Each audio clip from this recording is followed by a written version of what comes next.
안녕하십니까. 또 발가락 냄새가 나는 미스터 킴이 되겠습니다. 왜 그렇게 발가락이 중요한지. 동서야학에서 아직 발가락의 힘의 속도 이런 것을 얘기해 본 사람이 없습니다. 발가락에서 모든 문제가 생겨진다는 것을 자꾸 얘기하고 싶고, 발목 밑에 거기서 생겨지는 수없이 많은 병들을 우선 기본적으로 저희들이 얘기를 하고 나야 무릎, 고관절, 디스크를 설명할 수 있는 것입니다. 많이 발목이 겹질리는 사람이 있습니다. 걸어가다 말고 발목이 이렇게 있으면 이렇게 쫙 하고 삑니다. 삔다고 그러죠. 그러면은 그게 잘 낫질 않습니다. 한 번, 두 번 발목을 삔 사람들은 계속 발목이 삔니다. 그럼 발목이 삐고 두 번 정도, 세 번 이렇게 삔 사람들은 이 발목 자체에 이 힘이 약합니다. 이렇게. 그래서 자꾸 삔니다. 그걸 고치지 않으면은 그 발목은, 오른발목이 삔다면 오른발부터 경추까지 모든 근육에 노쇠 현상이 보통 사람보다도 빨리 나옵니다. 그래서 40, 50이 되기 시작하면 오른쪽에 있는 근육에 고질병들이 서서히 생깁니다. 무릎, 고관절, 디스크, 경추, 어깨 쪽지, 이런 병들이. 나는 오른쪽이 약해, 나는 왼쪽이 약해.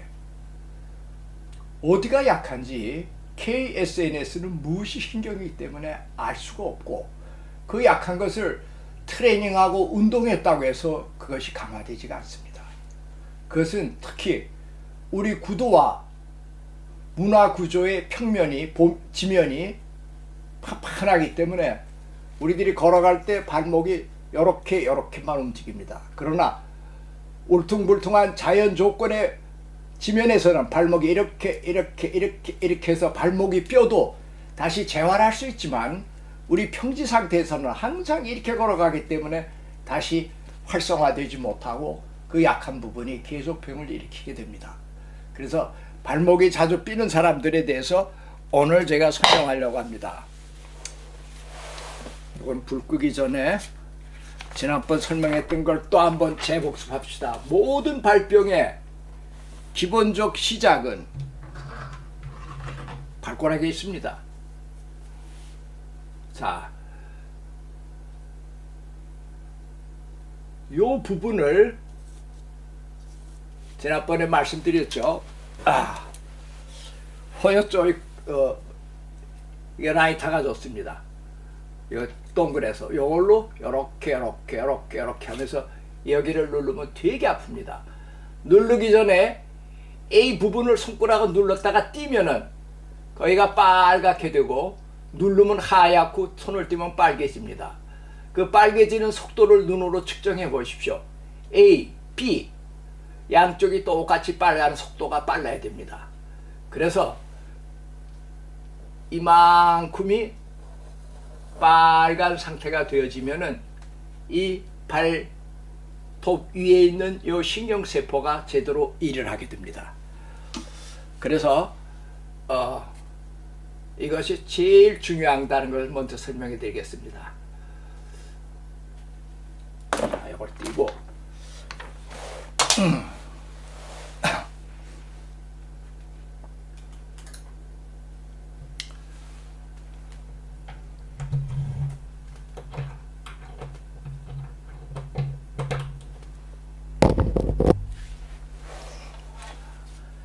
여기 발목입니다.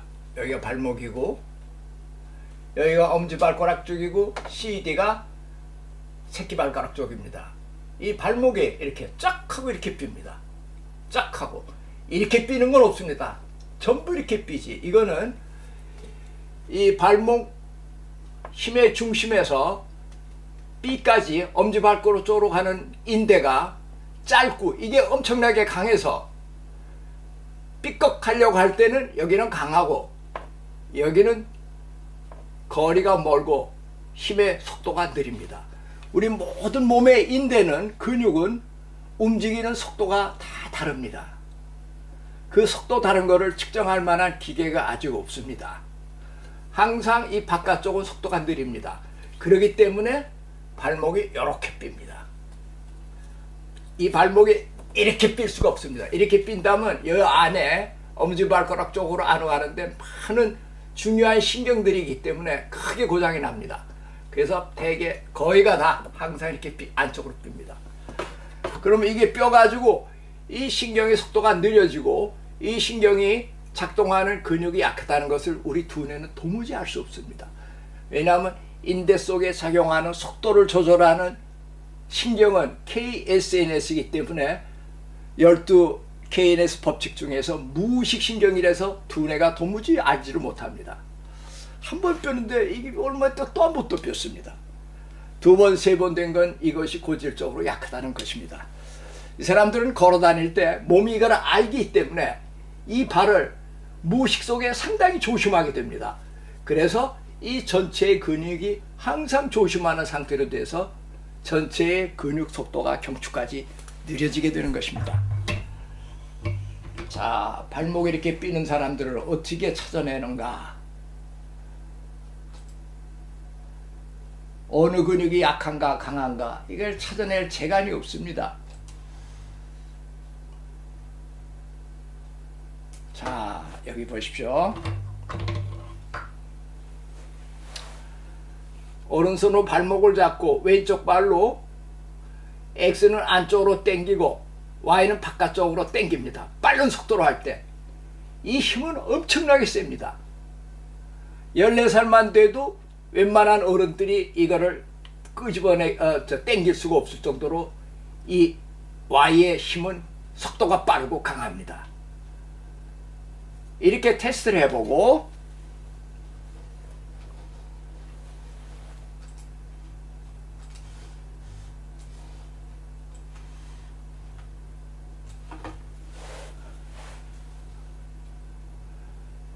발목을 최대한 안쪽으로 발목을 구부린 상태에서 X로 계속 밀고 있는 상태에서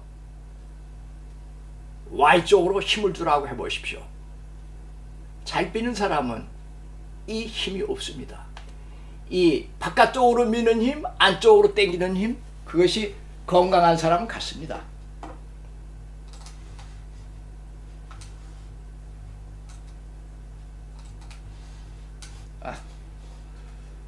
먼저 한 건 바깥쪽을 당겨주는 거였는데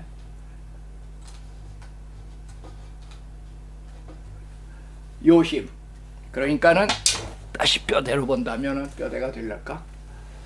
이렇게 해서 이렇게 나가는 겁니다. 이렇게 이거 밀어가지고 바깥쪽으로 미는 거.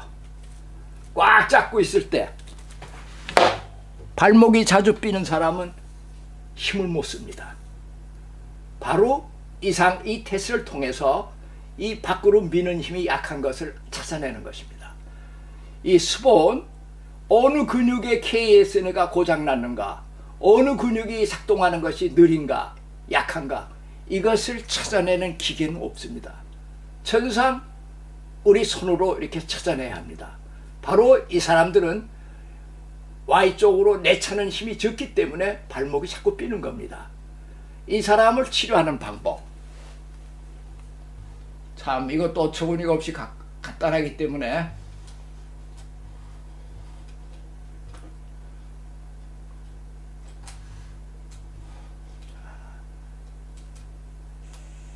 여기 잠깐 보십시오.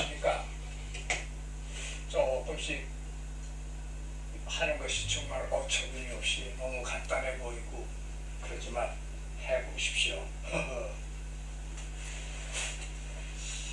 모든 병의 문제는 발가락에 있다고 얘기했습니다. 발가락 5개. 조금 앞으로 나갑시다. 그 발가락 5개가 딱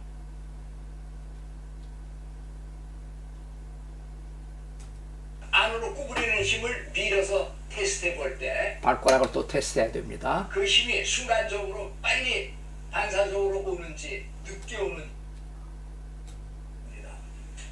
손끝이 빨간데 혈색이 좋은데 딱 누르면 요 부분이 하얘집니다. 피가 없으니까. 그러고 손을 딱 띄면은 요 부분이 다시 빨개집니다. 이것은 눌렀다 띄면서 다시 빨개지는 혈액순환의 속도를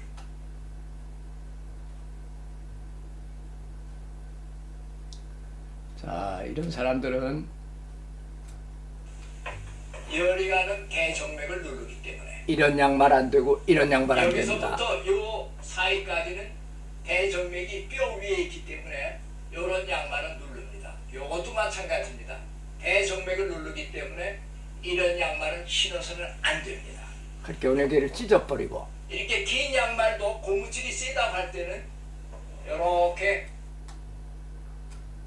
그러니까 이런 거는 깔창을 하게 되면은 발이 완전히 고장납니다. 편안한 것 같지만 발을 자꾸 받쳐주기 때문에 26개의 뼈가 일을 못해서 병을 일으킵니다.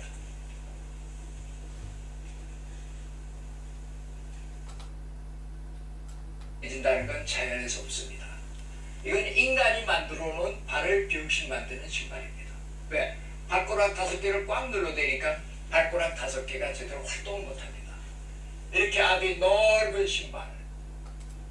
자, 이건 한번 본 거지만 우리가 다시 되풀이를 하는 겁니다.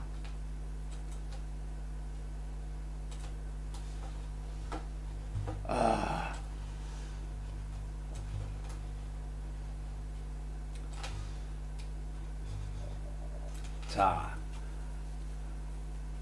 이 사람들은 발목이 자주 삐는 사람들은 4, 5번 발가락의 힘이 약합니다. 아주 약합니다. 그러니까 이 반대쪽 근육이 층층이 일을 해서 3번, 4번, 5번이 약합니다. 이 발가락을 다시 강화시켜주는 거는 여기 엄지발가락을 치료해줘야만이 발가락이 다시 강해집니다. 이것이 기본입니다.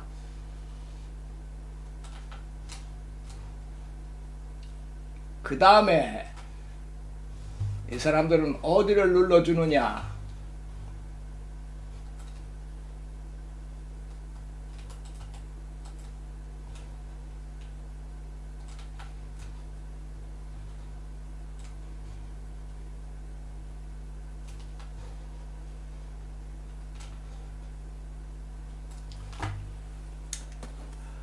자꾸 겹질러지는 사람들은 조금 더 올라가야 되는구나.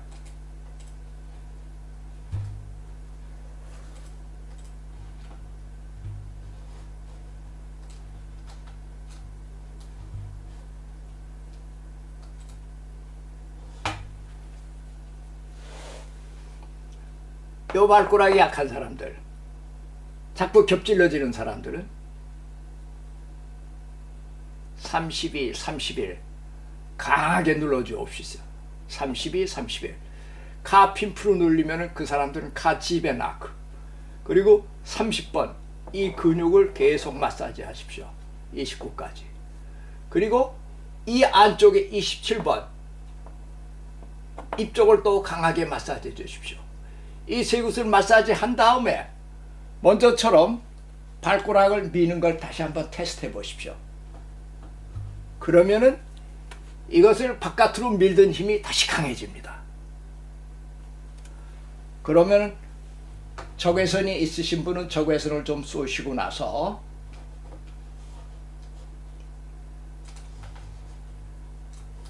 여기서 다시 한번 설명해 주겠습니다. 아까 30번 있던 데가 이 안쪽입니다. 여기 27번, 47, 46 이 안쪽을 강하게 누르십시오. 그리고 나서 누른 다음엔 항상 테스트 하십시오.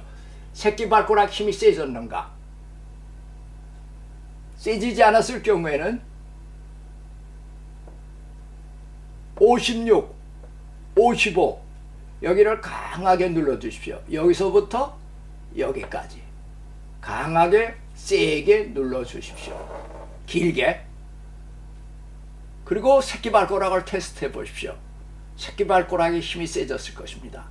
그리고 맨 처음에 했던 것처럼 발목을 잡고 바깥으로 미는 힘을 테스트해 보십시오. 이렇게 딱 짚고 손을 꽉 잡고 이렇게 미는 거. 이 힘이 약했는데 거기를 누른 다음에 꽉 밀어버리고 낼 때 그 힘이 강화됐습니다. 그 힘이 강화되면은 발목이 삐지 않습니다. 참으로 어처구니 없이 간단하지 않습니까? 다른 그림으로 또 한번 설명을 한다면은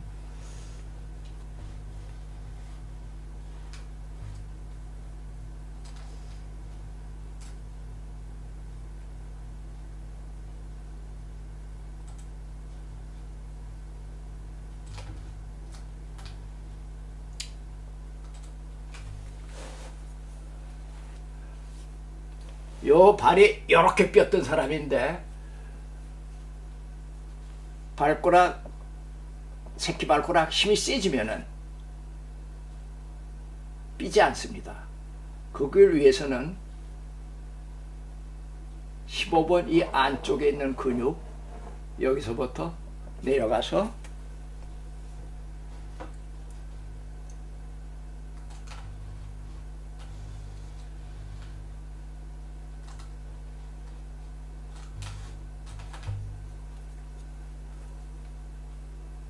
(32, 31, 30, 29) 이거를 강하게 해주면은 이 발이 다시 바깥쪽으로 발이 이렇게 딱 내차는 힘이 세집니다. 일주일에 한 번. 그리고 아까 말씀드린 것처럼 신발을 앞에가 여기서부터 한 2, 3cm 큰 신발 그리고 앞이 넓은 신발로 바꾸셔야 됩니다. 그리고 다음 주에 일주일 후에 또 테스트해서 발가락 힘이 있는지 그리고 꺾는 힘이 있는지 그때는 먼저 눌렀던 그 자리를 서서히 눌러주고 근육을 다시 또 한번 풀어주십시오. 두세 번 치료하고 신발을 바꾸면은 이 발목은 다시 건강해집니다. 참 어처구니 없이 간단하죠. 이 발목이 약해서 전체 발 허리까지 힘이 없었던 것입니다. 너무나도 간단하지만 이렇게 어느 것이 약한 것인지 교정하고 다 좋습니다. 그러나 어느 것이 약한지를 알아야 교정을 하죠. 그 약한 것을 찾아내는 수본의 방법이 이제껏 우리 동서의학이 없었던 방법입니다. 그리고 수도를 해서 제대로 눌렀는지 안 눌렀는지를 누른 다음에는 곧바로 2, 3분 내에 더 빨리 한 1분 내에 테스트를 해봅니다. 테스트를 해서 먼저는 힘이 없었는데 지금 힘이 세졌다. 그러면 제대로 누른 것입니다. 이렇게 두세 번 해버리면은 그 발은 신발이 커졌고 발목을 조이지 않고 양말을 풀어줬고 그러고 걸어다니면은 자동으로 치료가 됩니다. 처음에는 한 2주 정도는 항상 평지를 걸으시고 2주가 지나고 두 번째 테스트 할 때 똑같이 힘이 유지가 됐으면은 포석이 깔린 도로를 걸으십시오. 포석이 깔렸다는 것은 평평한 아스팔트 같은 땅이 아니라 약간 울퉁불퉁한 거. 그리고 4주가 지났는데 테스트 해보니 금이 세다, 금이 그대로 강해졌으면은 그 다음에는 자연 울퉁불퉁한 거, 너무 요철이 심하지 않으나 울퉁불퉁한 아스팔트나 타일을 깔지 않은 그런 지면을 걸어 다니십시오. 매일 1시간 정도 걸으면서 그 발목은 다시 건강해진 것입니다. 바로 그 KSNS의 어느 신경이 곧 브레이크 잡아주는 신경이 고장났던 것입니다. 그거는 KSNS 법칙의 두 번째 법칙입니다. 제동장치. 그 신경은 눈에 보이지 않습니다. 그것을 풀어줘야만이 몸이 스스로 교정을 시킵니다. 우리는 인간을 치료하는 것이 아니고 고장난 것을 알고 고장난 것을 활성화시켜서 몸이 스스로 교정을 시키는 겁니다. 그 움직이는 근육은 수없이 많기 때문에 우리가 일일이 교정시킬 수가 절대로 없습니다. 근본적 원인이 되는 것을 풀어주면은 그것에 따라 몸이 스스로 교정을 시킵니다. 자, 수고하셨습니다.